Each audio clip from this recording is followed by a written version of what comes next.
California's State Lottery, Kevin Hart's Laugh Out Loud Network, and AT&T, to name a few.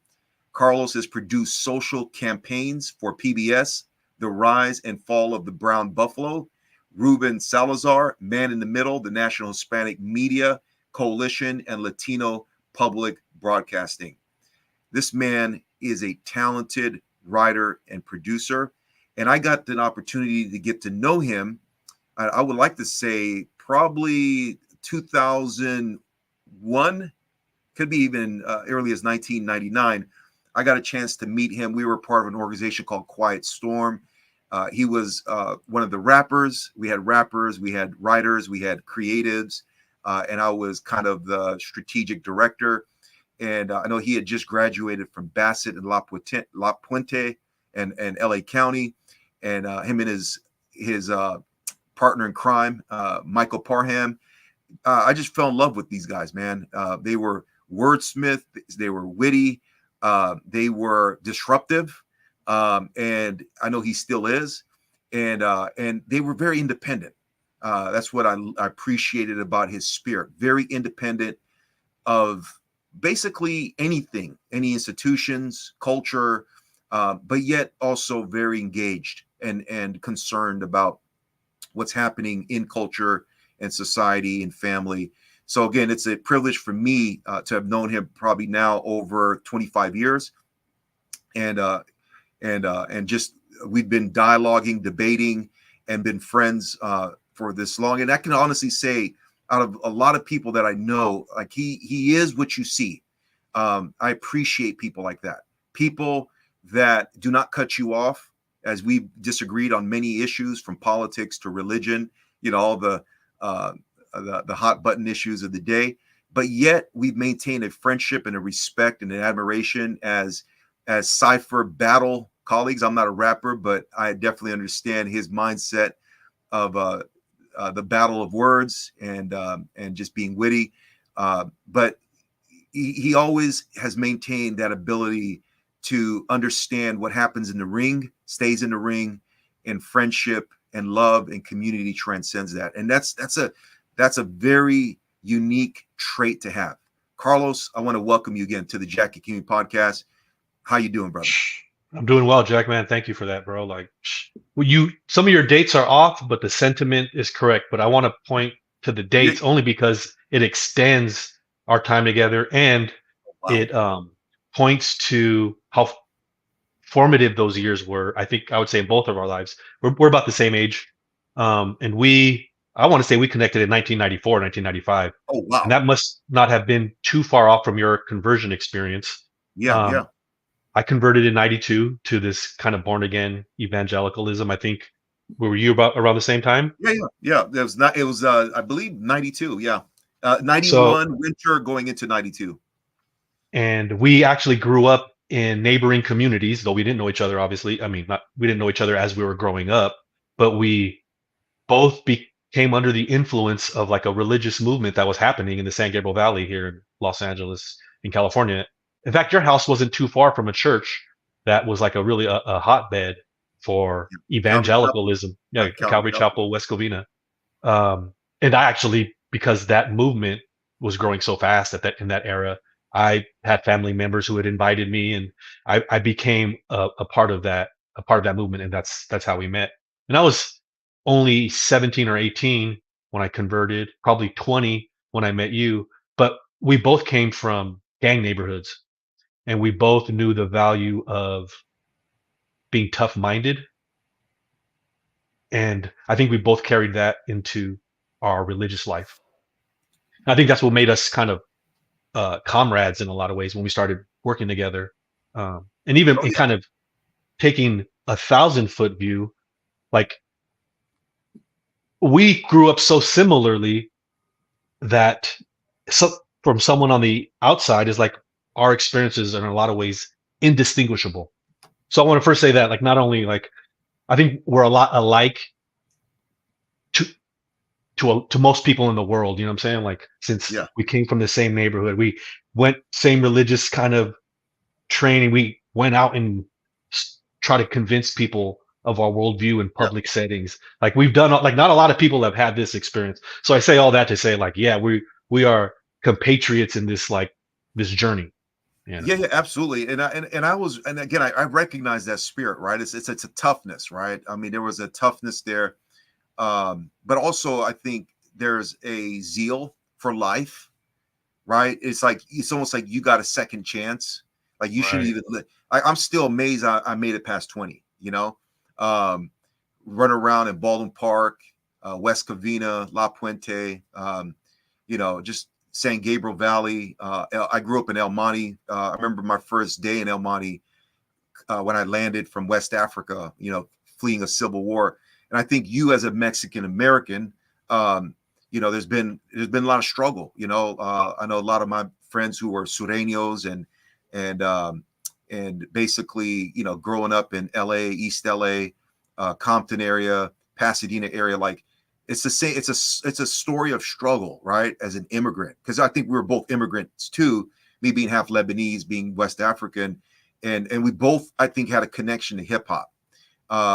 Mine kind of veered into the gangster part of it before I became a Christian, but then after I became a Christian, I realized again the universal nature of hip hop, and I think you and Mike brought that kind of militant East Coast kind of vibe. It was kind of a unique thing. It was like West Coast, East Coast, Chicago. I kind of sense there was a little bit of a common influence there, and kind of a Chicago Midwest influence. And but again, I mean, I consider myself a hip hopper, part of hip hop culture, and I still do.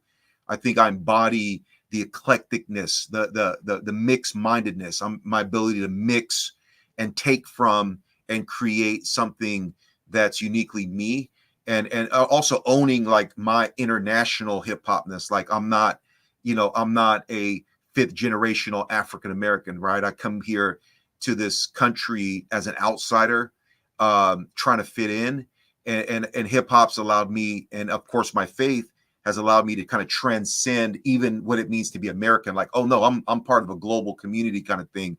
And so I've noticed in your writings an appreciation for global concerns, global affairs, Hispanic, Latino affairs, even like how we're responding to immigration and immigrants, and kind of the energy and fuel they bring to that. If you go back to your early story, because I remember learning a little bit. I think you grew up more with your mom, and dad was kind of in the picture. Again, I always saw kind of a self-made man in the sense that you had to kind of like piece together even your manhood. Go back right. to your childhood, and how did Carlos emerge growing up in this kind of LA Valley basin into the man he was going back to childhood? Sure. Well, we one benefit of our religious training is that we think in terms of testimony, and so it's like I've thought about like what's my testimony, what's my story, so I'm kind of primed to think about my life in those ways, and I don't think a lot of people are necessarily primed to. So me, I jump right to certain moments as if it were I was telling a story about a character, but I guess that started at 10 when my dad died. So yeah, in some ways, I was raised by my mom since my dad died when I was young. Um, and then was raised by my grandmother as well, and so grew up in La Puente in that kind of single parent kind of environment, and yeah, and in the hood. So it was. I remember, just having you had to make choices as a young Latino male in the San Gabriel Valley about how you were going to carry yourself. It was as if we had to act as if we were willing to die just so that we had the space to live. You had to project this yeah, as a 15-year-old boy and shit, I'm saying 16, 17-year-old, you got to project this sense of uh, invincibility just so you can have fun, just so you can dance, just so you can pursue girls, just so you can be who you wanted to be. So um, that definitely shaped who I was. And, ever since I've left my neighborhood in La Puente and gone on to college, or growing up in like 90% Hispanic neighborhoods, and then going off to colleges and sometimes churches or environments that are predominantly white, meant that I carried a lot of that energy into these white contexts, like colleges, like seminary, or in work environments. And so uh, I think, that is a consequence of just growing up kind of in the environment, in that culture at that time. You get really made really aware of your surroundings and how that plays a role in shaping who you are. I didn't speak Spanish, so like with regards to hip hop, though, I didn't have a cultural identity, national. I didn't see myself as growing up. I didn't see since I'm third generation Mexican American. I thought of myself as American, so I didn't think about Mexico as my homeland, or I didn't have a strong political or social identity growing up until hip hop came along, and I made that kind of the bedrock for my kind of social identity. Like I was part of this thing, and and that was dope. You frozen, Jack?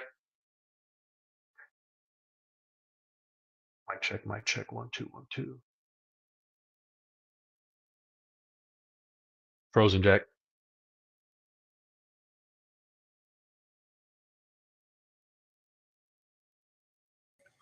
All right. Can you hear me? All right. I Yeah, think yeah, I'm yeah, back yeah, here. yeah. Here we go. Here Uh, we go. so the last thing I heard, sorry, I lost connection there, was you didn't grow up with a strong Mexican American identity. Can you touch on that a little Yeah, that's bit? right. But I did because I didn't speak Spanish. My parents were both born in the U.S. I didn't go back to Mexico for the summers or anything like that. And at the same time, when you're Mexican American in the U.S., it's not like you feel super American either. So I think that meant that hip hop for me kind of filled in some of the gaps and allowed me to have an identity in a culture, in a hip hop culture, and gave me something to champion, something to be part of. So that was really So, important. so when did you start developing kind of your passion for writing? And what was like the context? Like, was there something happening? Because I hear a lot of writers like really start either a because they just it's more like therapeutic, and there's usually like there's a lot of trauma and drama happening around them, and in some it kind of just is something like they're led into because maybe their parents have a strong background in that. They're kind Right. of nudged into that space. What's your story of writing and how that emerged? Well, now that I think about it, I would say that writing, I would count my tagging on walls as part of my writing history, which I was doing in high school.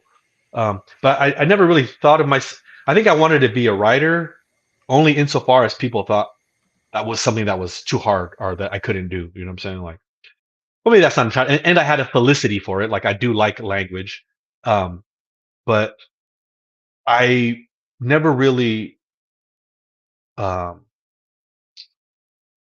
well, I think when we say writer, I think each of us has different ideas of what that means. You know what I mean?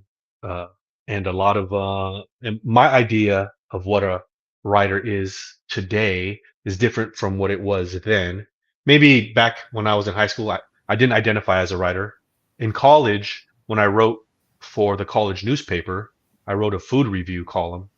I was incorporating some of the style that I was using as a rapper into my writing for the college newspaper. And I think once I started practicing that type of writing, it allowed me to call myself a writer. And then I kind of took on that identity and said, wait a minute, maybe I am a writer. That means if I'm a writer, these other kinds of career paths could be open to me. Let me check these out. And then, you know, there are a lot of ways to write as a career. When I started in college, I was writing food reviews for a newspaper. That was one thing. When I got out of college, there was an opportunity to write for a television network, and it was doing a different style of writing. But I guess what they had in common was that they wanted somebody who cared about what they put on the page, that it, was made sense, and in the television context, that it was entertaining. And so I think in my career trajectory, it was one of those things where, like, once you begin to identify as a writer, as a painter, as a public speaker, as a performer, then you get to see opportunities that you might not have seen before because now you're one of them.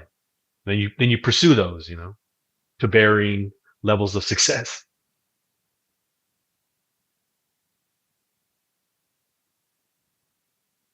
Can't hear you, Jack.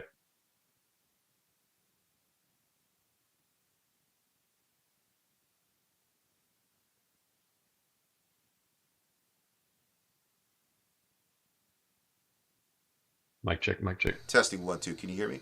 All right. Yep. All right. So, what was some of the feedback you were getting from people early on as you started, especially as you started like writing your raps and stuff? In fact, I was listening to one of the songs. I had found one of the CDs a while back. But yeah, what was like some of the feedback you were getting, and what was it about hip hop that kind of drew you into that world?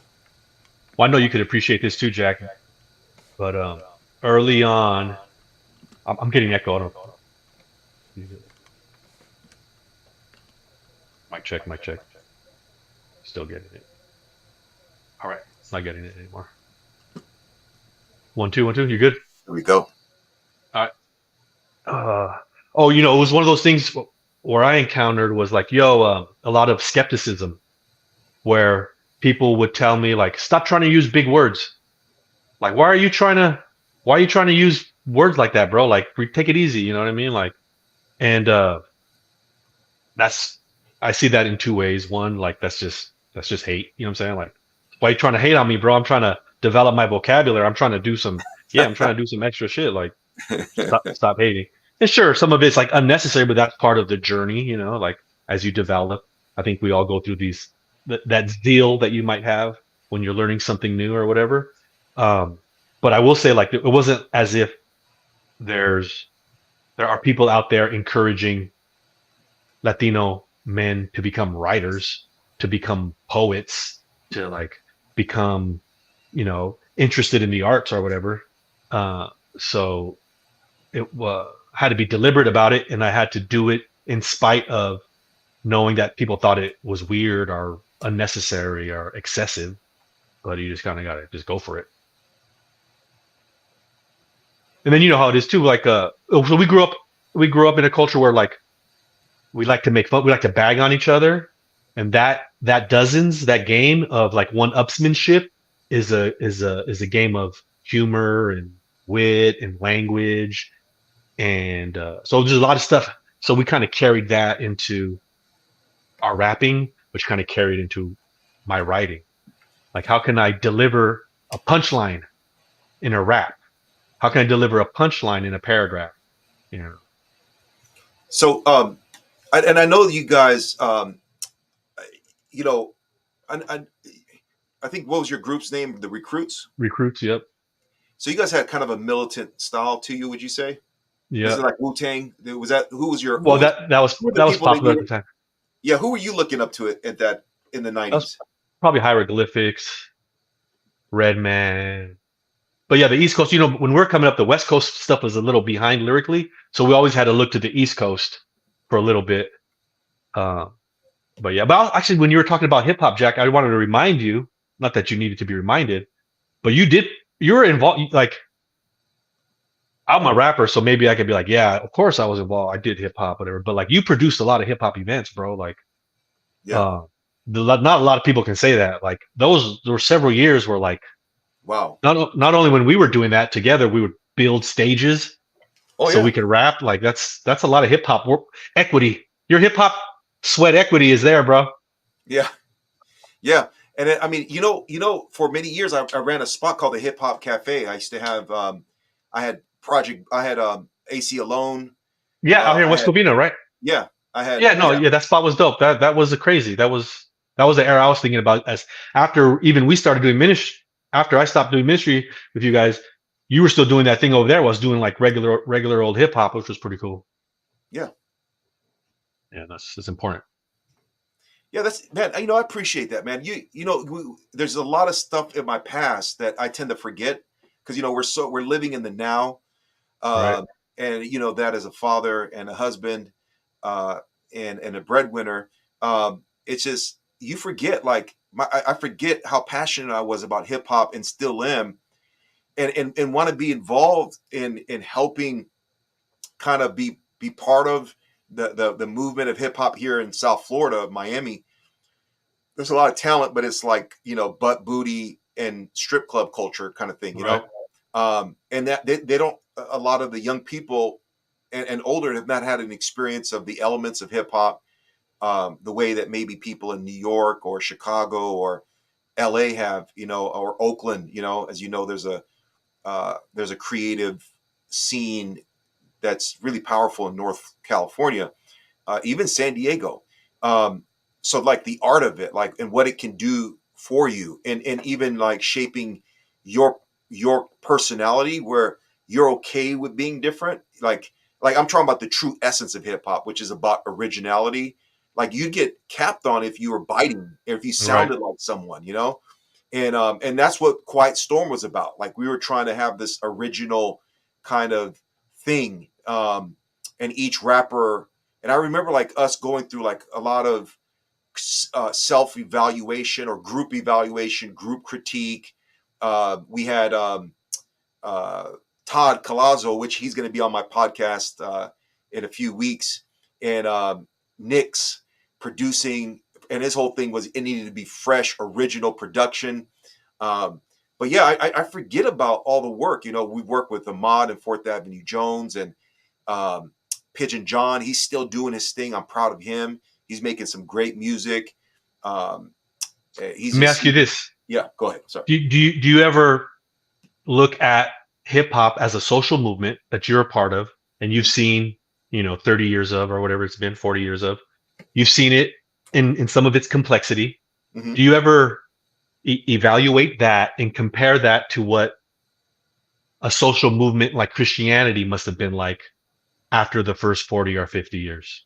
Oh, that's interesting. Yeah, absolutely. Yeah, absolutely. I can see how it went viral. In fact, my wife works for a major national foundation called Stand Together Foundation. They just did a big event in Dallas with TD Jakes called the Good Soil.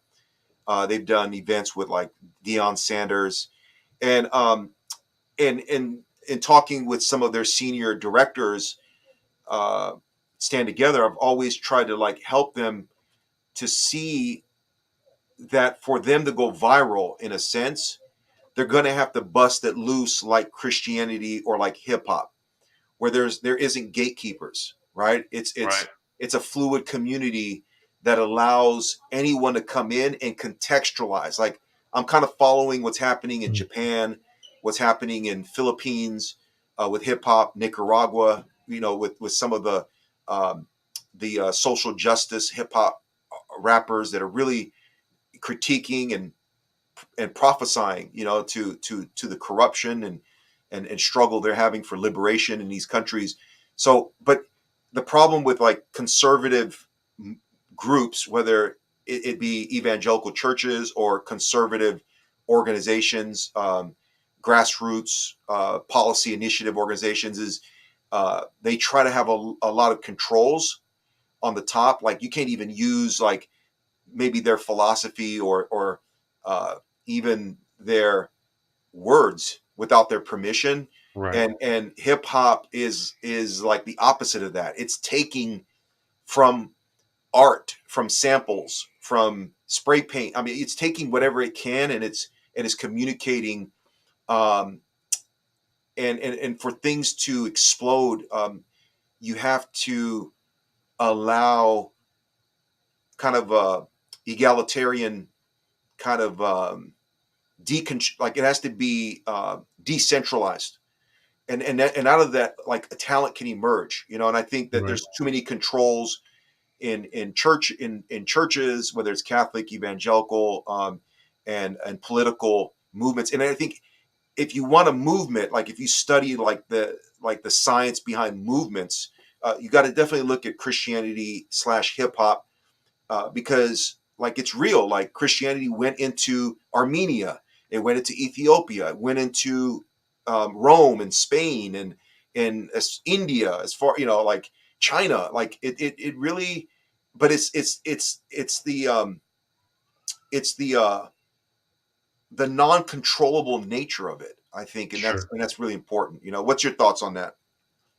No, I sometimes no, I like that. I think that's interesting. The nature. Well, I don't even know if it's the nature, but one view of Christianity that is open is a fascinating model. Because I also started to think about, because when I look at hip hop as a social movement, and I try to kind of map it onto what Christianity might have been like after the first 50 or 60 years, I see like, oh, I can see how dogmatism emerged. Like, we want to say, what is real hip hop? Like, they're doing something over there. That's not it. This is the thing.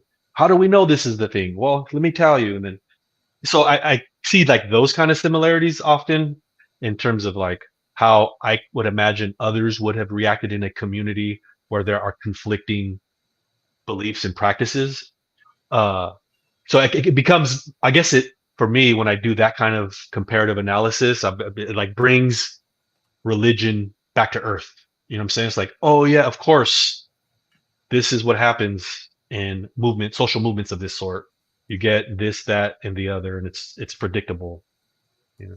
Now, what's harder for me to do as an intellectual exercise, and I probably should sit down and really, really try it. But I don't know if you ever try to do this thing where it's like, what does it mean to be? Because yeah, I've been thinking about like the historicity of the synoptic gospels, for example, or whatever. And when people try to date them at this or that time, I sometimes try to imagine what it's like to be 40 years removed from an event. And how is that different from being 60 years removed from an event? And how is that different from being 140 years removed from an event? And I don't think I've, you know, fully grasped what that means. But yeah, no, I think it's fun. I think that being part of hip hop has allowed me to kind of look at other social movements in that way. Okay, yeah, I mean that makes sense. I mean, do you tell me where you are on your faith journey or spiritual journey, and um, how do you see it?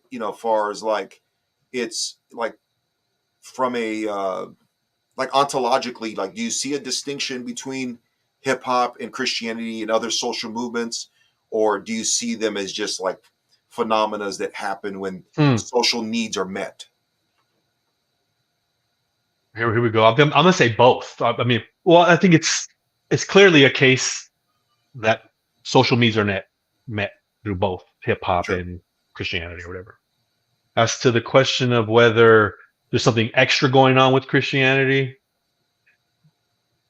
plot Christianity, probably not, but maybe Christianity as religion, Sure. and that is available to other religious practices. Um,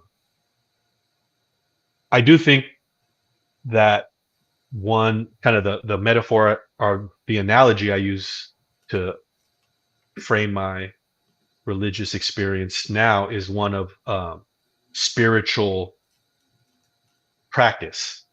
Or so it's like in the same way a martial artist might think about martial arts as a physical practice.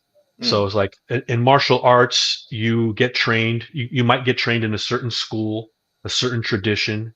You will learn skills and habits particular to that tradition that will reap rewards as a result. And I felt like I practiced a particular form of Christianity for several years and developed skills and habits and ideas, some of which I retain and some of which I've moved on beyond or past or whatever. So I think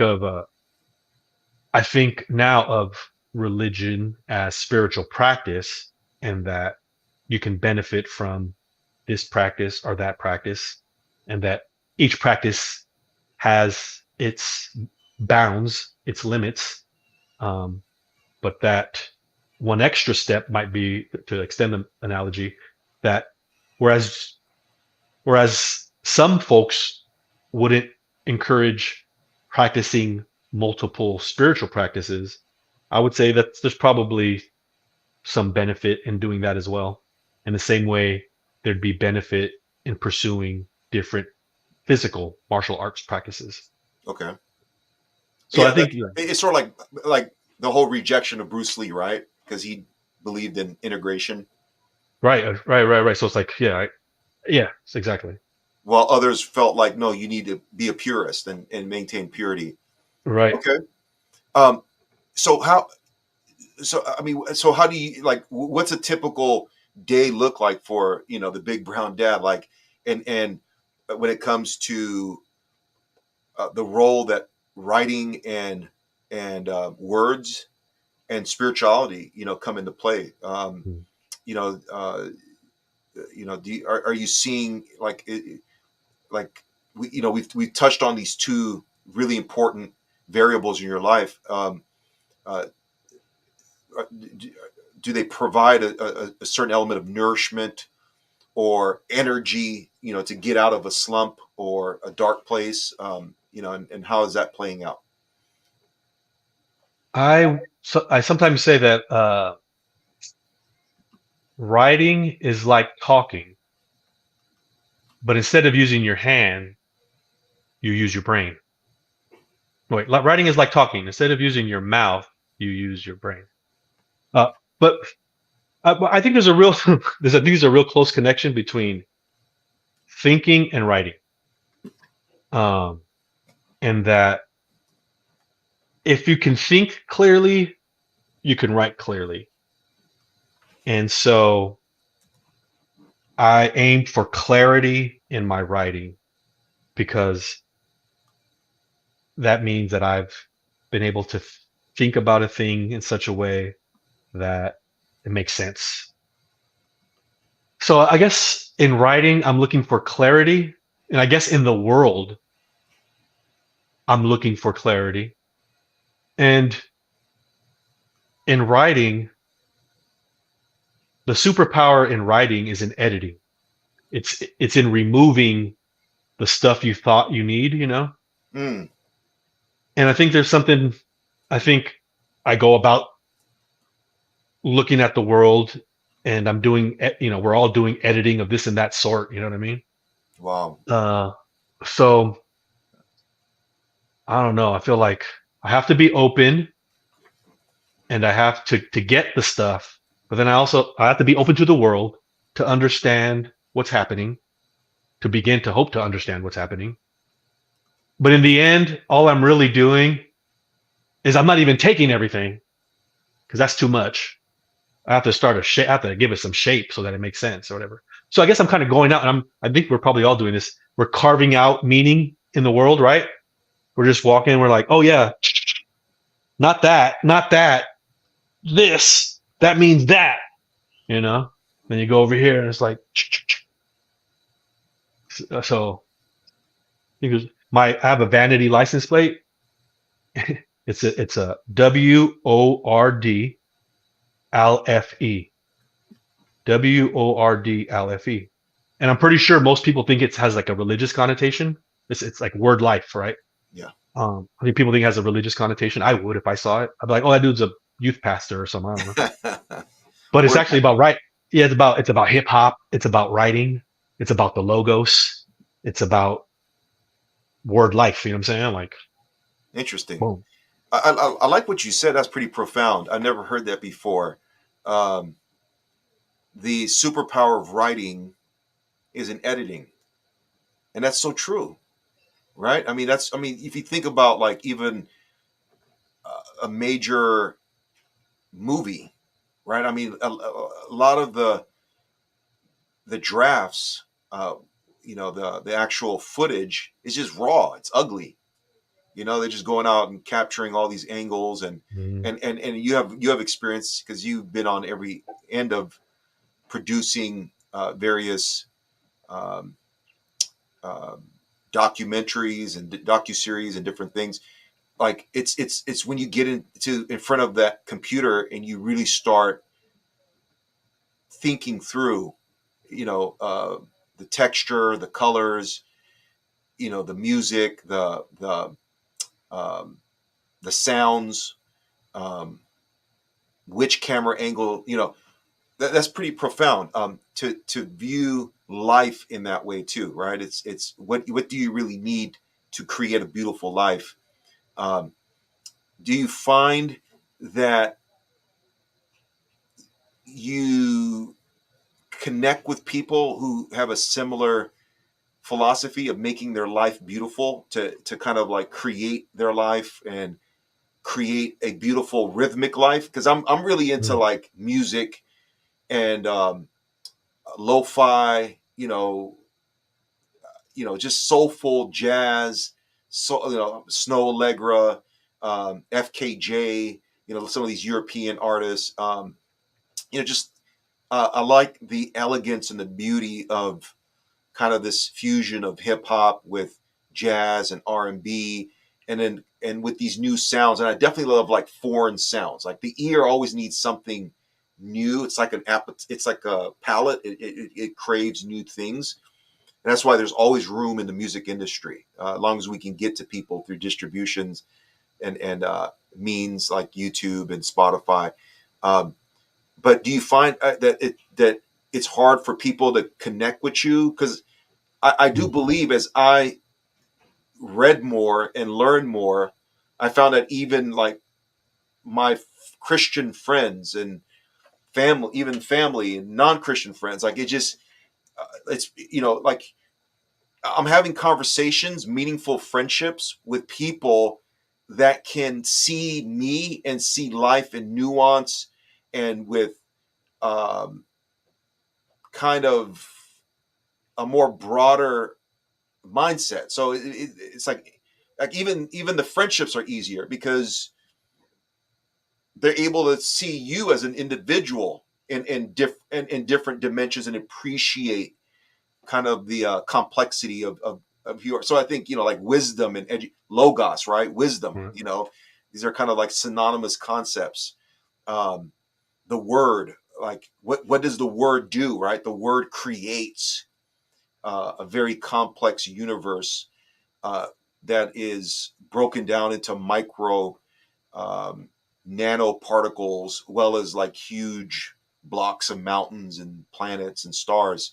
So just being able to vibe with human beings that can see the beauty of editing their lives and actually doing it. And when you're around them, breaking bread, drinking some wine, having conversation, even debate, there's kind of a beauty to that. Where are you at with that, with your friendships and colleagues, and in the spaces that you operate in Hollywood? I use that as symbolic. Obviously Hollywood is more than Hollywood, the city.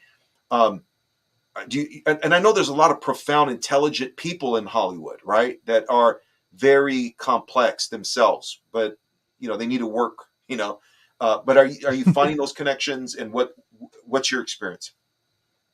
I was thinking about like even as it relates to social media and creating content and posting, is sometimes I'm like, why should I create a post and post it? Why participate in any of this at all? For to what end? Like, why do I even do this? Any of this shit? I don't know if you've ever had those kind of social Oh yeah, media moments of crisis. yeah, I'm like, why am I doing this? But if and the only good reason I can come up with is that I guess I want people to look at my life and say, damn, I could do something cool like that too. mm, Or, damn, I didn't know that guy did that. What? Basically, I guess that's what I want. That guy did that. What? And that's probably not enough. Like, that's not, I wouldn't say that is, or I'm not thinking about this, obviously, what does it mean to have a life worth living? But like, if I, so that's the best answer I have right now for why I do any of this is so not for props, not for like none of that's gonna matter. I guess what really matters is I guess, and I'm kind of fishing for a a meaningful answer, but like I guess in the end it's just to be like, oh shit, that dude did that. He did what? That's like I could do something, but I don't know. So and I guess that's kind of what I guess why creativity or creatives in the last decade have had kind of cultural ascendancy. I think yeah, it's because we think creativity opens up possibility, and or creativity is a reaction to limited possibility, so I think that's excited our culture right now for some reason. So I'm like, okay, well, maybe I could play a part in that way. Okay, and then are you finding that people are on the same wavelength as you? And what has your experience been like? Working on some of these projects that you've worked on, um, you know, with the people that you work with. No, well, how about this? I do. This is a kind of a sociological observation, which is like, since I've stopped, like, just take the last 10 years. The last 10 years, the evangelical subculture that I existed in was part of my everyday life. When I left that subculture in the last 10 years, let's say, although I've been removed from that subculture longer than 10 years, but the last 10 years, I could count on my hand the number of times that subculture has appeared in my life naturally, not as a result of some article or some news story or whatever, but like just naturally, like, are these folks in my world and are they making a difference? And strangely, I haven't seen like anybody from that movement operating in my worlds in the ways that are obvious and evident. So whatever that's worth. I do think that anybody who's engaged in creative work is subconsciously, even maybe, like, trying to make sense of limited possibility and reacting against that. And in that way, we're all vibing. Like, we all want to, like, at my ad agency, there's like 60 people. Everybody in there wants to be cool. Like, it's a cool off in that motherfucker. You know what I'm saying? Like, oh, you don't, what are you listening to? Like, you ain't never heard of this. You know what I'm saying? Or like, who's not this? It's like, everybody's like, and there's a certain energy to that. You know what I mean? Like, I don't know what it is, but it's an energy, like, what's the fresh shit?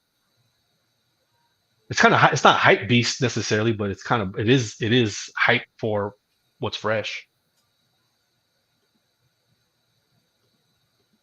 So tell me a little bit about, because you're working for an ad agency, but you also have this Big Brown Dad publication, and you're talking about fatherhood from a Latino perspective. What inspired this website, and how was it distinct and different from other, maybe, let's say, publications dealing with fatherhood? Well, this was just on the whole, like, Latino dads are here. We're doing the work. We can do it. Like, obviously I try to come at it with a little bit of book smart, try to be fun, try to be funny, try to be smart. But it's really just a way of saying Latino dads are here. We're raising our kids. We're having fun. We're not delinquent. We're not, we're just out here. We're raising our kids and trying to live a big life. And so I started this maybe 7 or 8 years ago, and we'll update it occasionally with stuff that I've written elsewhere, or just different content that I might have produced for social media. Okay. And over the years that I've known you, you always have a strong element of sarcasm. Where does that come from? What do you like? What's the potency of it for you? And yeah, interesting. Well, I think it's, I would say sarcasm is lower order humor, for sure. Like, if there's a hierarchy of humor formats or types, but I will say, well, the best form of sarcasm, in my view, is Socratic sarcasm, which is to say, can I ask a question that is going to expose your assumptions and maybe even make it funny while we're doing it? You know what I mean? So I think that's what Socrates tries to do with some of his questioning. So it's like, well, can I ask a question that's going to expose some assumptions here. So I think that's some of what I'm doing with sarcasm is to ask a question that gets people thinking on their feet or whatever. But of course, battle rap. I don't know if sarcasm is in battle rap, but of course, that's just this. It's cheap. It's cheap points. You know, it's rhetoric. That's what it is. Which is I'm starting to appreciate more and more as distinct from you know something as an exercise in pursuit of truth. Rhetoric is more like how can I win this argument rather than how can we get at truth. And so I think sarcasm plays a role in rhetoric, but not much role in Well, I know pursuit. we've had some lengthy debates, and yeah, you're one of the few people I debate with that has me chuckling. Uh, because I mean, you'll straight like write stuff that just, it's like I'm looking on your website, for example, you got a little like um, icon of Jesus, and it says, "I know a few dads." Supposedly, this is Jesus, right? Giving you the Yeah, review. I know a yeah. few dads, but this guy right here, is the best, you know. And who's this guy? Is he like That's some talent? Mr. Drummond from Different Strokes. Oh yeah. Oh okay. Yeah. Not many people know this, but Big Brown Dad put me up on the fatherhood game. Wow. And You you got remember Big. him? Go ahead. He saved Arnold and Oh Willis yeah. Yeah. from Yeah. the playground in Harlem, and he Uh-huh. brought him to the pen. He brought him to the penthouse. Yeah. Talk about uh, white idealism there, right? Big Daddy Kane. You might find a few bigger, even a couple browner, but you'll never find one daddier. Wow. I mean, so your brain is always seeing the world in a way that is very deconstructed and nuanced. That's what I've come to realize about you. Like your wit and your mind sees the humor, and even when you guys used to rap, like your lyrics, they were always a little bit more um, thoughtful and wittier than most. Tell me about this picture here. What is this? Mm. So I started stand up comedy, bro. Oh, I mean, I Yes. see it as a natural evolution. Yep. 100%. Yes. That's like maybe I should have been doing this all along. But this is not far removed from preaching. Like I've seen them. I say like all the time I spent in church, I was witness to some good comics, some Yeah, middling comics, and some bad comics. But they're all up there trying to entertain me in one way or another. But yeah, it's oral tradition. It's all like I guess if you were to map it, these would all fall in the same Venn circle or whatever. Um, but yeah, this is me at a comedy open mic. And yeah.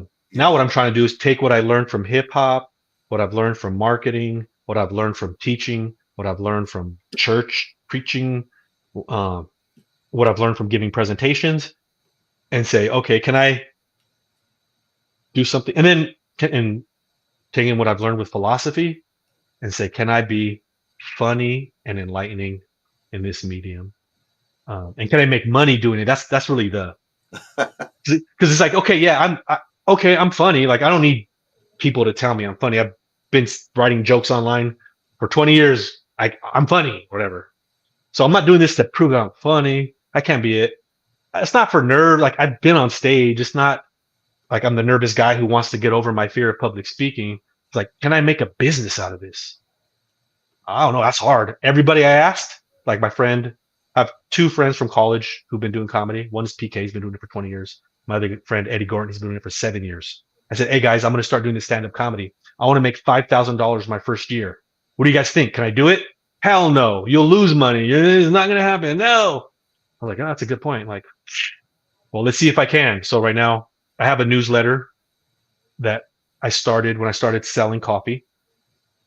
My coffee brand had comedy and hip hop infused into it. And so I kept a newsletter where I'd write to my customers and with humorous tales or whatever. And so after I shut down my coffee business, I kept up my newsletter and converted it into a comedy newsletter. And so my readers have been on this journey with me over the last 5 or 6 months where I've been doing my stand-up comedy and making money and trying to make more money doing this. So it's worth a go. How does your marketing um, experience playing a role in your art, in your passions? And what's been the most significant things? I mean, you've worked on some major projects. You know, Kevin Hart's Laugh Out Loud Network. I mean, Spotify, Honda. Um, how has the projects, the marketing, your experience informed you about the reality of building a brand, making money, getting your content out there, and then ultimately, how is it influencing your own personal projects? Yeah, the during the pandemic, I had been working with celebrities and influential people since I started working in television. And I always, that's maybe since 2005, right? And I've always wanted to have a product that I could talk about, maybe even sell to these influential people when I was around. Not that I wanted to be the salesy guy. In fact, I didn't want to be that guy, which is why it took me so long to actually develop a product. But I worked in TV, cool, influential people. Maybe I should have something more to offer. Yeah. Never did. I got into advertising started working at an advertising agency and got more nuts and bolts around brand building, content making, ROI, KPIs, all that strategy, and then kind of and doing this with and for celebrities and big names. And again, being in social context where like, damn, it'd be good if I had something to call my own. Not only would it be good financially, be a good creative exercise as I'm part of a team that's advising brands about how to do X, Y, or Z. The more experience I have doing it, the better informed I am. And so during the pandemic, I launched a direct to consumer hip hop and comedy coffee brand called Mestizo. And I put out Okay. collaborations with hip hop artists. I put on comedy roasts. I produced interviews with stand-up comics about their morning routines. So I went all in. Building a DTC business, mestizo.coffee, but is a website. But at the end of the pandemic, 2022, I closed it down. But my experience from that informs what I do at the advertising agency, as well as projects I've continued to do since shuttering the coffee brand. So like I'm involved in marketing a Latino craft beer brand called Norwalk Brew House. A lot of what I learned Nice. from Mestizo I'm using with the beer. Um, and then kind of, like I said, I created a deck for my 50th year. Who does that? Only someone who works in marketing who has to fucking make decks all the time. So it's like I've been lucky in some ways to be able to this like my passions and my career and my pursuits have all kind of been closely enough related Wait, that I which can one do you evolve. like more, beer or coffee? Coffee, 100%. Because It's more ritualized for me. I can drink it. I can drink 3 cups a day. I like the taste better, I guess. I like that. I don't run the risk of getting drunk or whatever from having too much. So yeah, but beer is a great product. I mean, they're both interesting products because they're the kind of coffee and beer I was selling are higher priced. So the question becomes, can we convince Latino and African American consumers to buy a product at a higher price that they can get for less? That's a hard challenge. And if you can do it, you might have some real insight there. And so that's the challenge I was attempting to solve. okay, okay. So So instead of like you would buy a $10 bag of coffee from Starbucks, my version costs $33. But it has an album on there from Elemento and there's cool videos associated, so I try to do all this extra stuff. And it was fun. what did you feel like? Did you meet your measured success, or was it? Yeah. I did. I made a bunch of new friends, entrepreneurs who are Latino. Like during the pandemic, a bunch of Latino entrepreneurs were gathering in social spaces, and I got connected to a nice cohort of them, and they were really supportive of what I was doing during the pandemic as well. So I met entrepreneurs, I met consumers who were interested not only in the coffee, but in the story of the brand, in me as a creator.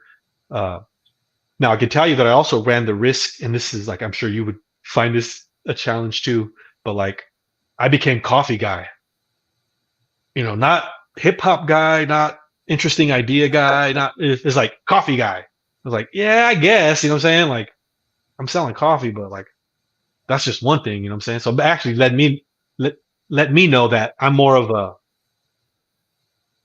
who I want to be is less coffee guy and more market guy who understands how to bring products of this sort to this demo and Did not it did it discourage? I mean, obviously, like you're very protective of your brand. I think you have this kind of creative, disruptive, philosophical LA roots um, technology kind of brand. I mean that's when I look, and open for any conversation. Do you feel like you didn't want to get pigeonholed into like being a coffee guy, and does that made you think, I need to be more like a Warren Buffett, like a holding company and hire people that take these brands, become ambassadors, and I'm the guy behind the scenes? Or is there a sense that, hey, I do want to be a face like Kevin O'Leary, the billionaire wannabe? We're both of us are not billionaires, but we want to be.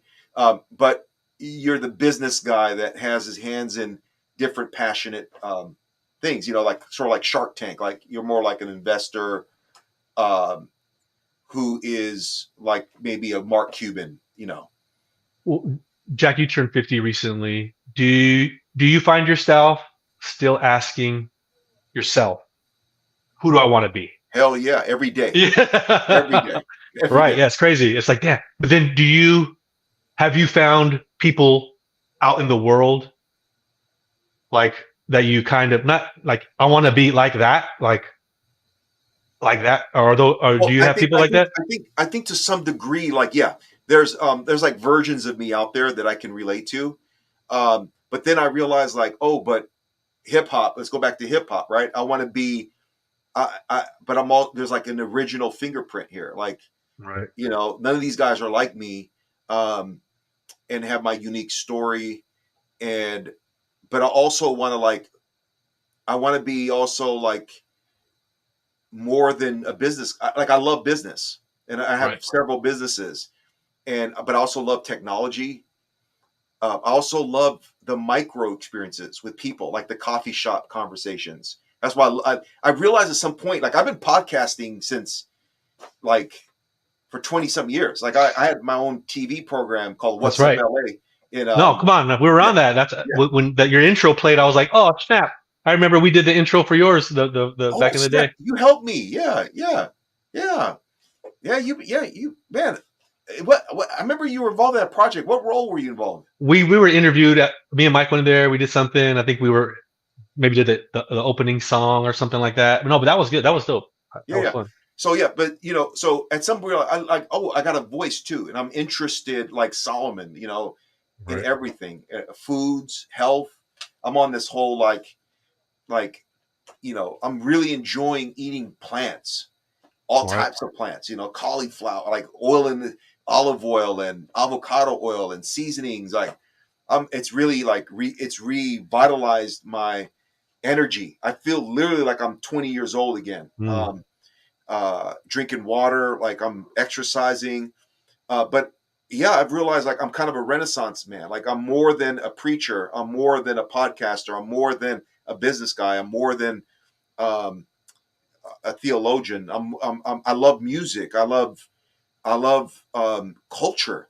Like I'm fascinated by Middle Eastern culture and Indian culture and Filipino culture and Latin culture. Like I can't get enough of culture. I mean, Right. I studied cross cultural studies at Fuller, and I realized like, oh, I'm a culturalist. So which then kind of I don't know if I'm an evangelical, but I resonate with certain aspects of evangelicalism, and but then I resonate with contemplation, and I sound more like an Orthodox and a Catholic at times. Literally, our micro church spends an hour in meditation. Like you just don't do that as an evangelical. Like you keep the performance. You keep everything's on the stage. I'm very anti-institution. I'm very anti um, monologue. I love. Right. Our gatherings are all about dialogue. And debate and conversation and therapy in a sense where people are able to open up without judgment. So I'm also like fighting against American Christianity, the way that we understand the institution. So yeah, I'm like 50 years old, and I'm realizing that I'm still that 19, 20-year-old rebel that was walking in the doors of Calvary Chapel and appreciating it, but never actually loving it, because it's always been about community. And sometimes, like some of the greatest regrets I have is, man, maybe I shouldn't have ended or walked away from Quiet Storm and maintained that community where we just were like, we had a lot of like fellowship, like we had a lot of camaraderie as men. We were all like very vulnerable. I was 22, 23, and it was something special. And I didn't understand how special it was at that time. But I didn't know how to nurture it either, you know. Right. But yeah, like I am many things, and what I hear is God's permission, like do whatever's in your heart, kind of thing, and Sure. and and 100%. allow all those expressions of things to flow from you. Because I want to be having conversations about Armenia and Africa, like Liberia, where I was born, and trade, and it's not, it's beyond. Why? Because these are things I'm passionate about. Right. So there is an element like of a Kanye artist, right, where he's just making art that comes out of him, and he's like F the market kind of thing.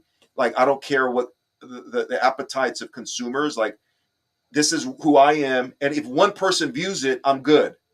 But Right. but my marketing mind also is concerned about clicks and impressions and ROI and conversions. Right. So Sure. there is, and I think two things can be true in reality.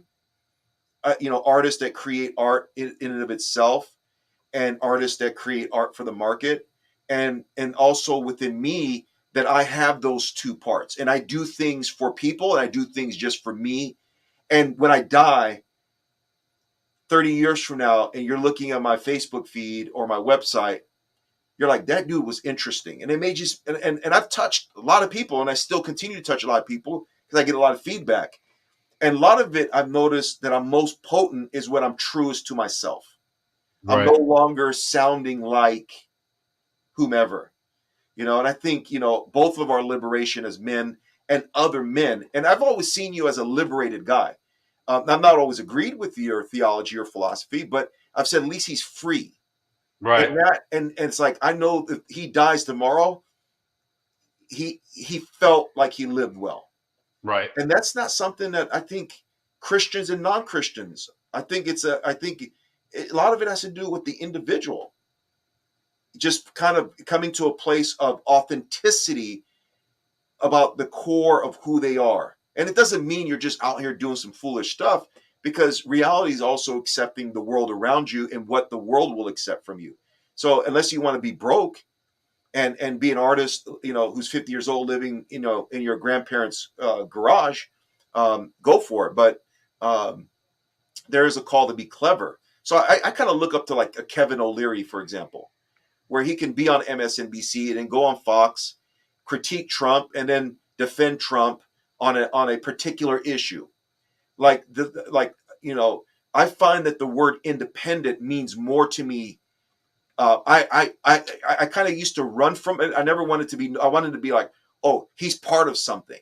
Hmm. And now it's like, like I'm good with being independent, like the independent Black Armenian, the Right. independent conservative slash libertarian slash sometimes progressive and liberal on issues. Like, what the hell is this guy? Right. Republicans have tried to recruit me, Democrats have tried to recruit me, because for a minute they're like, oh, he sounds like us, and he's passionate, he'd be a great messenger, and then I just throw them off with a criticism. I joined the Southern Baptists, and I think they didn't, at some point when I started talking about Black Lives Matter as being important as a movement, and not the business aspect of what they did with some of the fund money and stuff, but as a movement that Right. encapsulated Catholics and atheists and gay and straight, and just people who were like, oh yeah, like we need to think about um, the way that Black people are still, being marginalized, and that's a real marginalization. Like I work for the African American Church Studies program for Fuller Seminary, and I saw firsthand in scholarship and academia what happens at one of the most elite evangelical seminaries. Like there's real powerlessness. Like it's a game beyond the average Black person is going to understand when you're talking about white corporate ingenuity and sophistication. Tone, plotting, politics, leveraging. Like you're talking about like gamesmanship that I couldn't even handle, and I just ended up resigning because it was like beyond my energy capabilities. Like my battery was drained every week. But I was like, this is real. Like you really can't get nothing for yourself and your program unless you have some real leverage. And so you have to be like an Oprah at Fuller Theological Seminary to even like get your basic rights that all the other programs are getting. So it's real. 100%. Man, this has been good, man. Last question. How has it been for you, just working with celebrities? And what would you say for writers and producers and creatives and marketers that want to work for? Because look, I've worked with some rich people, some billionaires and millionaires, and they're not easy. Some people, it's sometimes middle America and small business is just more humble, more agile, just more enjoyable. You show up in a marketing meeting and just they're desperate and they're hungry and they're humble and they're nice. Um, and I hear that people that work in the industry that you're part of sometimes are just at some point fatigued because the harshness, the games, the mental games. Maybe it's been something different from you. Maybe you're a privileged Latino class. I don't know.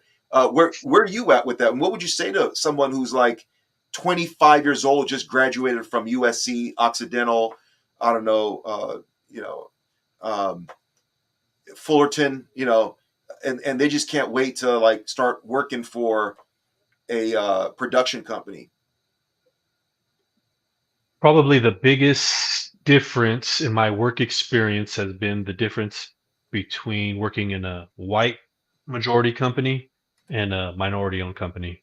And so presently I work at an advertising agency that's black owned. We're about 80 to 90 folks. I've been there almost 9 years. And I think working in an environment where where I didn't have to overcome assumptions about capability or intelligence or experience was liberating. And then to work in an environment where everybody else feels similarly is empowering.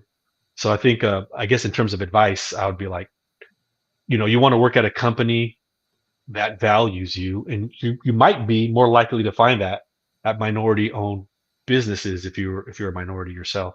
I know I found that to be the case. Even if you're a woman, you might find that at a woman led business. I think there are sensitivities that astute leaders have that can really impact the culture of an organization. So I mean, it's hard to give up working in an environment like that, even if it meant uh, making more money, because there's just certain types of psychic costs that you just shouldn't have to endure if you're capable. And I think a lot of creatives of color are capable, and they just get put in context where they're justifying their existence rather than doing work. Man, I like that, man. So basically, value your soul, the psyche, more than money, because that money may come at a huge psychic cost. Absolutely. Yeah, this is real. And That's real talk, man. That's real talk. and then like the added cultural layer, which is in the same way employers ought seek out qualified underrepresented candidates ought seek out businesses that are owned by underrepresented folks for a couple reasons, but one might be they're going to be more inclined to see your value immediately rather than be skeptical of it. Yeah. Yeah. And of course, you're generalizing because it's not always that romantic, whether it's a black or brown person. But when you got that right leader, right, and that right fit, and there's cash flow, right, when a company begins to bleed, all values and allegiances kind of go out the window. Man, Right. Mr. Big Brown Dad, Carlos Aguilar, man, thank you so much for having this conversation. I'm looking forward to having more conversations with you, even as it'd be interesting to talk about the presidential campaign. You know, I'm really a fan of JFK. I think that Trump is better than Biden, but I'd love to hear on another conversation your thoughts, and then even dives deeper in some of the immigration discussion. They say that the issue of immigration is suddenly become a very important issue for the young voters, 18 to 30. You know, so that's going to be, I think, an interesting conversation. Any last thoughts, and then we'll call it a day. No, it's great to connect with you, of course, like always. I'm proud of the fact that we're able to work together on putting that video together for the American Bible Society Oh Presents. yeah, That still goes down as one of my favorite segments to produce for that show. And peace to your wife, Jael, and your kids who likewise. seem to be growing and thriving and doing all the things, bro. So enough respect to them. And big ups to all the quiet storm homies who may or may not be watching. Shebang, Roy, Todd, Monica, Precious, Laura. Yeah, Everybody was down with the crew, bro. Peace. absolutely. Appreciate you, man. Peace. For sure. Welcome to the Jack Hakimian podcast, where we dive deep into life, embracing the contrast. From culture to faith, art to finances, politics and everything in between. We're taking chances. Jack Hakimian podcast, we shine a light, exploring all the life from day to night. Nothing is off the table, we keep it real. Diverse perspectives, the truth we reveal.